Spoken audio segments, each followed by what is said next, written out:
You wrote a moving book on Shane Warne many years ago. What's your sense? What does this mean? What did Shane Warne mean to Australia, to world cricket? Well, I think you can almost talk about cricket in Australia as being pre-Warne and post-Warne, interrupted by the 15-year pageant of his career.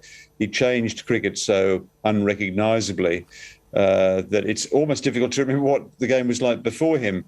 There was nothing to announce him. I think in Australia you'd heard about this thing called leg spin, but in the 1990s in Australia, early 1990s, you never really saw it. It was almost a mythic skill. It had drifted almost completely out of popular circulation, and then all of a sudden, Warne materialises in 1992-93, bowls that ball that you mentioned, the ball of the century, and lo and behold, it's every bit as wondrous as the old timers had told us.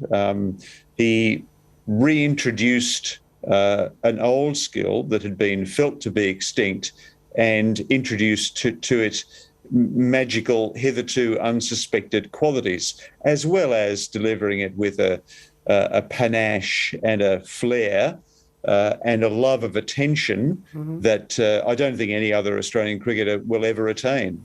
So in a sense, it was Warne, of course, the magician on the pitch with his mystery leg spinners, the flippers, but it was also presumably, Gideon, Warne, the entertainer, the performer, this larger-than-life figure that in a way makes him so loved and so remembered across the world. He was a riveting experience to watch Shane Warne on the field and, dare I say, even off it.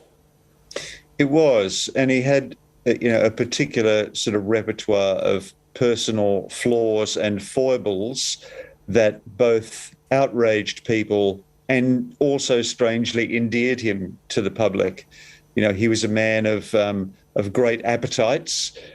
He was a man of sometimes of ill discipline, but he brought a certain love of life to his daily doings. I think when you saw Warne dealing with the trappings of fame and sometimes buckling underneath them, there was a temptation to think, well, how would I deal with this if I was just an ordinary person? Because Warne, it was extraordinarily ordinary, in very, nondescript suburban origins, very sort of middling tastes, very sort of everyday appearances. He didn't look like an athlete. He looked like the kind of guy who you might meet in the street.